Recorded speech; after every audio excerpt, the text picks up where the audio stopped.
And you may remember we had a lot of turmoil out there. We had the COVID-19 shutdown. We had rioting and looting and arson in some of our major cities across the country. And police officers, quite frankly, and firemen, were out there taking it on the chin almost every night. And so when Sam approached me with this idea, I thought this is something we need to get behind. And so I thank him. I thank Heroes First Home Loans that Sam works for that really pushed this idea. And it's really pretty simple. You know, the FHA had their Good Neighbor program, which allowed first responders to move into certain neighborhoods, but they had to be distressed. And quite frankly, folks, they were areas that police officers and firefighters were not going to move into, and the stock really wasn't there. There just weren't enough homes to really make it a viable program. So Sam's idea was fantastic. We needed a program that would allow first responders, our police, fire, our paramedics, our nurses, and our educators to be able to move into a home with no down payment, with no mortgage interest payment every month, and really make that home ownership available to them. So my hat's off to Sam. And I have to tell you, when I took the idea back to Washington, D.C., first person I talked to was Hannah Strube. Hannah is my legislative director from Washington, D.C. She's standing right over here. Hannah, give Hannah a hand. She's done a great job with this bill. And sadly, one of the hardest workers on this bill, who just spent untold hours making this a reality, is Lizzie Messer, who has now moved on to Cornerstone. She just left my office, I think it was September 3rd. So we're going to miss Lizzie, but the work that she did on this bill, and I'm excited about this bill, folks. We already have, just having dropped it, we already have 25 co-sponsors. Now, oddly enough, we have more Democrat co-sponsors right now than we do Republicans. And part of the reason for that is I pitched it hard to my bipartisan working group, and we actually got more Democrat sponsorship than we have Republicans, but we're going to change that. And the key is to getting this bill over the line is not just that we have bipartisan support, but I'm proud to tell you today that we've got bicameral support. And you know, back many years ago, a fella came to me when I was sheriff of Duval County here, and he was running for the U.S. Senate. And he wanted my support, and I tell you, I sat down with this fella, and it was very clear from the beginning that he supported police and first responders. And so I was very proud then to throw my endorsement behind this candidate who later became U.S. Senator Marco Rubio. And I'm proud to introduce him now.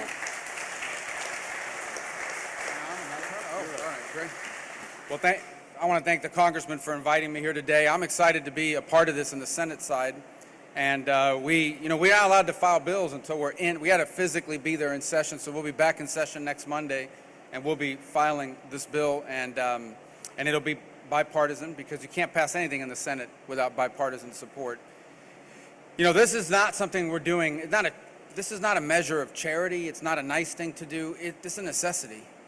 If you go anywhere in the state, and I would envision probably many places in this country, one of the biggest challenges we are now facing is the cost of housing. There are counties in the state in which the people who serve that community, in the fire departments, in the police departments, EMTs, as teachers, can't live in the county, or they live, an hour and a half drive away. It's become real endemic. The cost of housing has risen dramatically. You see the median price of a home in Florida just skyrocketed in the last year, according to the realtors. And so you think about it, the cost of housing has skyrocketed, and I don't need to tell anybody in this room that the salaries of our firefighters, our teachers, our nurses, our police officers, our sheriff's deputies have not skyrocketed. So we've got a real challenge on our hand here. We've got a real challenge on our hand attracting and keeping people, good people in these professions, when they are not professions that allow you to live and in the community in which you work and serve because of the price. And so for us, this is an opportunity to do something at the federal level. We don't often get to do much at the federal level to help at the state and local level because first responders and the professions covered by this are largely covered, controlled, and regulated by the local government. But this is an opportunity to do something at the federal level that provides real help, real relief for working families. I always tell people, if you want to know what the cost of living in a community is, ask yourself, can a firefighter and a teacher, married couple, can they afford to live in that community? Because if the answer is no, you have a housing problem. Those are two jobs that should allow people, with a joint income at least, to be able to live in that community. There are a lot of parts of Florida where the answer to that question is already no. And so I'm hopeful that we can pass this and that it can open the door and the opportunity for home ownership, for more families who are serving us in the front lines after everything they continue to do for us every single day, from the schoolhouse to the firehouse. And so I thank you all for being here today, and I look forward to being a part of getting this done. Thank you. Thank you, Senator. And Chief Dembski, come on up, Chief. He is from Daytona Beach Shores. He's with the Florida Police Chiefs Association, the president.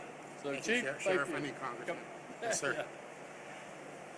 Good afternoon, and thank you for inviting me here today to represent the Florida Police Chiefs Association. My name is Stefan Dembinski, and I'm the Public Safety Director for the City of Daytona Beach Shores, but I'm currently the President of the Florida Police Chiefs. We speak on behalf of more than 900 of Florida's top law enforcement officers in the state. Today, we'd like to say thank you to Congressman Rutherford, Senator Rubio, and everybody who's helped put this legislation together. On a side note, Senator Rubio was our keynote speaker at our conference we just had a couple months ago in Hollywood at the Hard Rock. And I had to follow him then, too. And I told him when he was getting off the stage in Hollywood, I said, you've just ruined my whole night. He looked at me a little quizzically, but he's a very good speaker, and he's a tremendous senator. He's been a huge supporter of law enforcement, and I can't tell you how much I appreciate him coming today. Police officers understand their oath to protect, serve, and defend their communities means sacrifice. Over the past 18 months, that's meant willing to expose themselves to COVID-19 in the line of duty and potentially exposing their families. So far this year, more officers have died from COVID-19 than any other means. It's actually an epidemic in our business. It's the leading cause of death for police officers. At the same time, as Senator Rubio said, we're struggling to recruit new officers, especially in areas where the price of housing has soared. Too often, officers cannot afford to purchase a home in the communities they serve. That's a sad thing. In law enforcement, we talk a lot about community policing. In fact, the Florida Police Chiefs Association recently released a report called Pillars of Change that describes how building trust and strengthening relationships between the police and communities is the foundation for better policing. Certainly, true community policing means officers can afford to live in the communities that they serve. And so, the FPCA is proud to stand here today and support the Helper Act, which will give police officers and all first responders the opportunity to achieve home ownership in a community where it might not be possible in the past. Time and again, our nation's police officers have demonstrated their unwavering commitment to their communities without hesitation. The assistance provided by the Helper Act would be a tangible recognition of that commitment and a benefit all first responders have earned. I want to say thank you for inviting me. Sam Royer, I don't know where Sam was. Oh, he's right behind me. I know Sam personally. He's a wonderful person, and he's taken on this, and it's going to help all police, all first responders, and I appreciate you having me today. Thank you.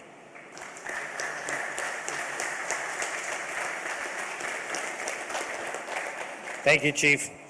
All right, now we're going to have a firefighter representative, Dr. Manuel Fonseca. He's the head of the National Association of Hispanic Firefighters.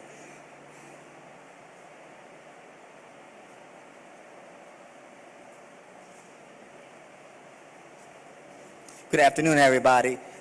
I need to tell you that I do stutter some, so if I get stuck, it is what it is, okay? Now, I've been in the fire service over 40 years. I began at the age of 15 years old as a volunteer, moved into career, retired as a career, and now I continue being a volunteer, and now I continue being the president of the National Association of Hispanic Firefighters. The one thing we like as firefighters is to take care of families. That's it. We don't want presents, we don't want trophies, we don't want anything. We like a good working fire truck. We want good camaraderie, and we want to take care of families because that's what we do. And we help each other when things come. This act will help us because if I had to do it again today, if I woke up and said you get a second chance to redo my life again, I still do be a firefighter, but I could not live in the community I live today at all. I bought when the house was $60,000, the house is worth $500,000 today. I can't afford that as a young firefighter, given that I have to have down payments and everything. So it becomes very important that we provide opportunities for the young firefighters. I've met several here, one 7 months on, one 4 years on the job, and those guys are gonna get married tomorrow, have a family, and and grow their families. I did that with my job. So I support, and I hope that you can, and spread the word out that we need to support our firefighters. We need to support our first responders, teachers, and everybody who makes the community better. So I thank you, and I appreciate everything that you do for us. Thank you very much.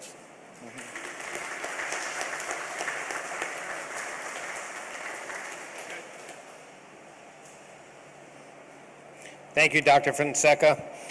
Next, Stuart Eubanks, International Association of EMTs and Paramedics.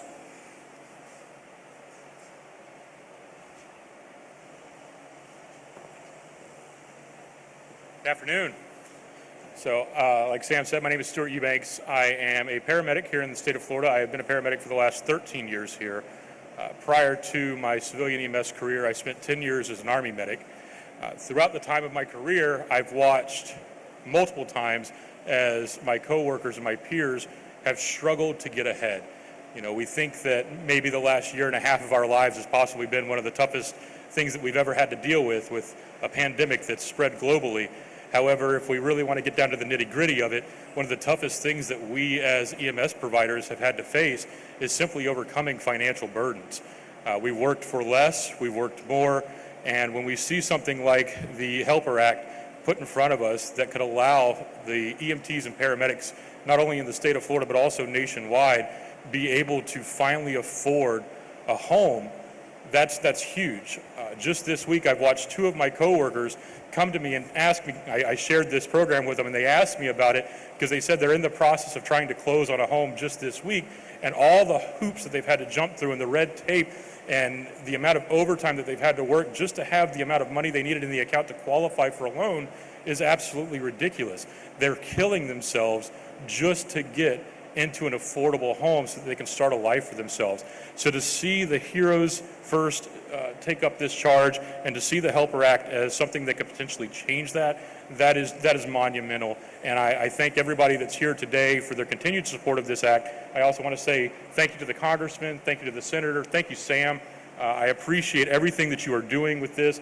This will make a difference in the lives of so many people that are truly deserving of it. We appreciate the dedication of our law enforcement, our fire brethren, as well as those just in EMS, the teachers, the nurses. We're all one big family. We're all working together. And at the end of the day, what we all need is we need to be able to have a sustainable and affordable life, and be able to grow ourselves. So thank you again. I appreciate it.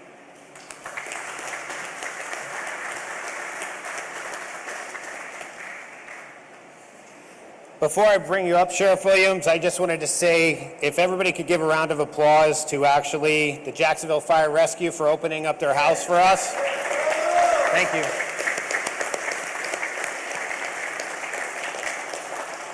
All right, now let me introduce Sheriff Williams, Jacksonville Sheriff's Office.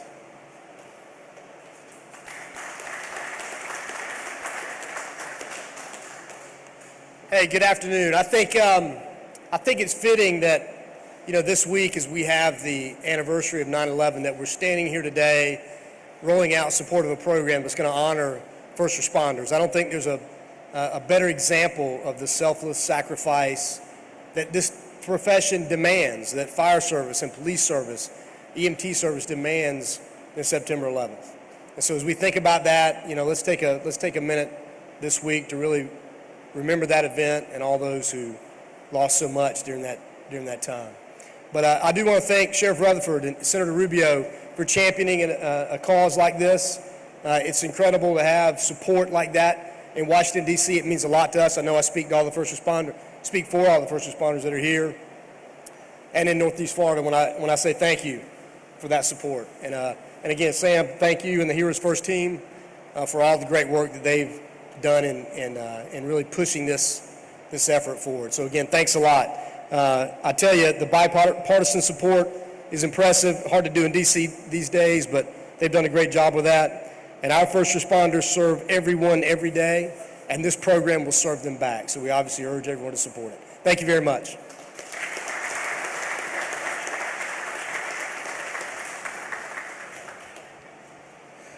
All right, so one group that unfortunately couldn't be represented is the teachers today. I'm actually going to speak now. It might take a couple minutes, and most people in here that know me know I don't write my speeches out, but I had to for this one. So I just want to say good day. My name is Sam Royer, and I'm honored to be the National Director of Heroes First Home Loans. To say the least, it's been a long journey to get to this point. First and foremost, I would like to thank a few people who have helped catapult this journey to serve the heroes of our country. First and foremost, the heroes themselves, first responders, police, so please give them all a hand right now. EMTs, educators. Chuck Zeitzman, I don't know where you're at. There you are, Chuck. So Chuck, thank you for making the introduction to Congressman Rutherford. Without your introduction, we wouldn't be here today. Mike Hardwick and Matt Clark, I don't know where you guys are at, but they are right in front of me. Look at that.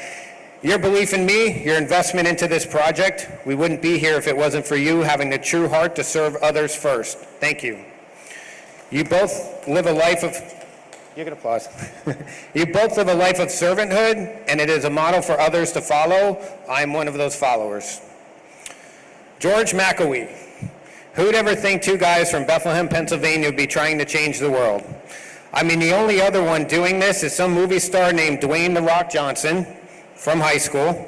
But who ever heard of that guy anyway? Let's change the world, brother. Although she couldn't be here, I know Congressman Rutherford spoke of her, but Lizzie Messer from Congressman Rutherford's office, without your heart and passion, Lizzie, we wouldn't have gotten this far. You are a champion, and you have a huge future ahead. To the Heroes First Home Loans and Churchill Mortgage team, you guys put up with me every day. Late to bed, early to rise, who has a dream to change the world for heroes. I live my passion through you daily. Thank you for sharing the journey. My beautiful wife, Maria, not sure how you do it, but thank you for being my partner along this crazy ride. Most importantly, Congressman John Rutherford, 41 years, correct, of law enforcement. And now, sir, you are trying to change a country for the men and women who serve in our communities. You did not forget where you came from. You continue to serve, and I cannot thank you enough for leading by example, charging ahead, and bringing the light to what the men and women of this country deserve, to be homeowners much more affordably, like the military members and veterans of today. Thank you, sir, from the bottom of my heart for believing in this mission. We will not fail. Joining the mission, Senator Rubio. I cannot thank you enough for joining the fight in the Senate to help all law enforcement officers, firefighters, EMTs, and educators in the pursuit of more attainable and affordable housing. It's leaders like you that pick up the torch of freedom to honor our community heroes.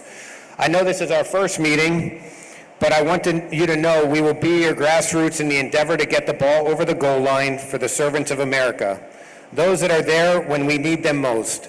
And to those that are teaching our future leaders like yourself, thank you, sir. We will not fail you. And lastly, my mom who is here and my dad, John, who celebrates his 4 years in heaven this Friday. Thank you for always being there for me, loving me, and showing me a true heart of a servant, being a nurse and a teacher and serving our communities. I love you with all my heart. I know Dad is watching from above. As a United States Marine Corps veteran, this Saturday, September 11, 2021, will be a somber day to reflect back on the last 20 years.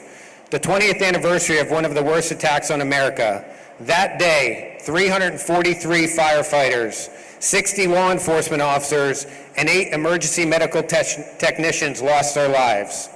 These men and women gave the ultimate sacrifice and ran in when other people were running out. The last few days, I've been remembering, watching, and learning more of their stories. Many of them were in their early 20s. Some served for over 20 years. All were heroes.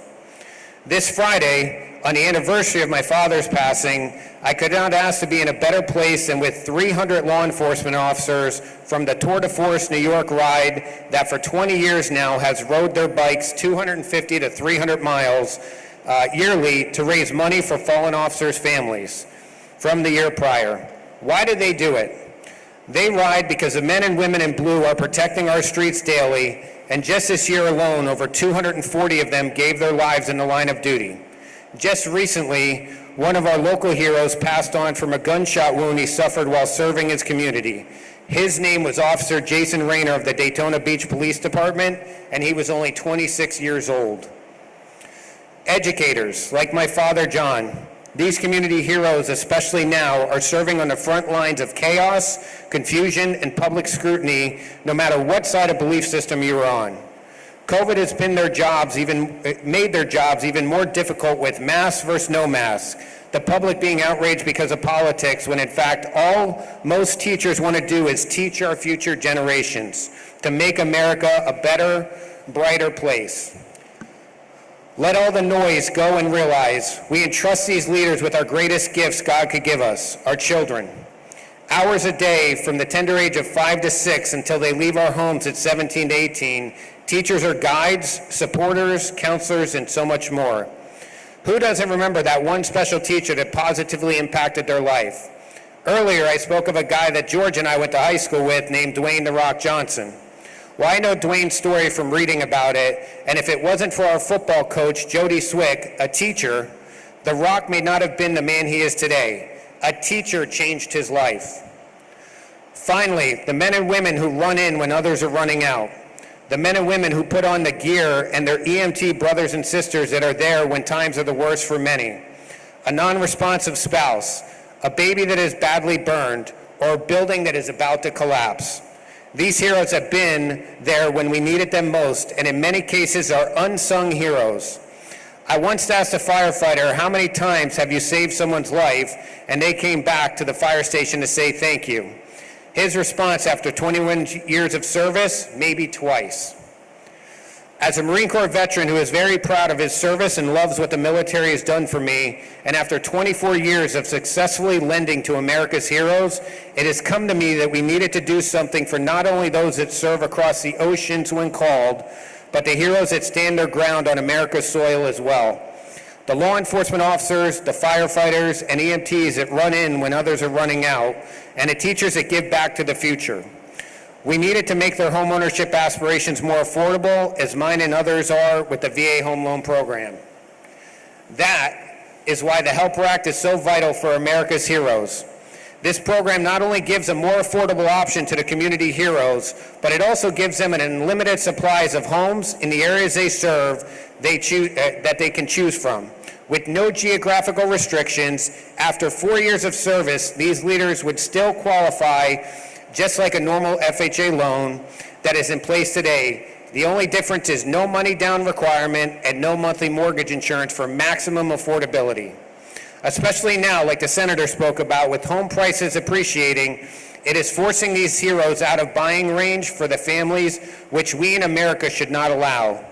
This common sense legislation that the Helper Act instills has no partisan boundaries, and be it Democrat or Republican, we all love the heroes of our community, and we should strive to help them achieve the dream of homeownership more affordably. Senator Rubio, Congressman Rutherford, thank you for leading the charge. I truly pray your colleagues, no matter what side of the aisle they are on, take this legislation seriously and finally do for America what it should have years ago. Honor those that serve not only abroad, but those on the home front as well. Their lives are on the line in many of the same ways as our military, and their leadership in the classrooms deserve this tremendous benefit. It is up to you both to continue in the fight, and I know everyone here in this crowd will have your back, whatever you need to make the dream a reality for so many heroes. Now, we will open it up for questions. And Senator Rubio, Congressman Rutherford, if you'd like to come up. The questions are directed for the Helper Act. If there's any questions about anything else, we could talk later. But right now, any questions about the Helper Act, if you gentlemen would like to come up. Thank you.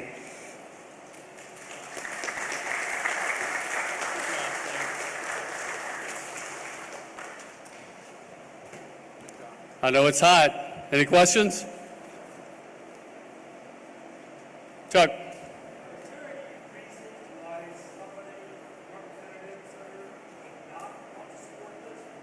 Is there any reason that anyone would not want to support this bill? I would think not, and I will tell you why. When you get to the financing of this, one of the things that we wanted to make sure was that FHA was protected.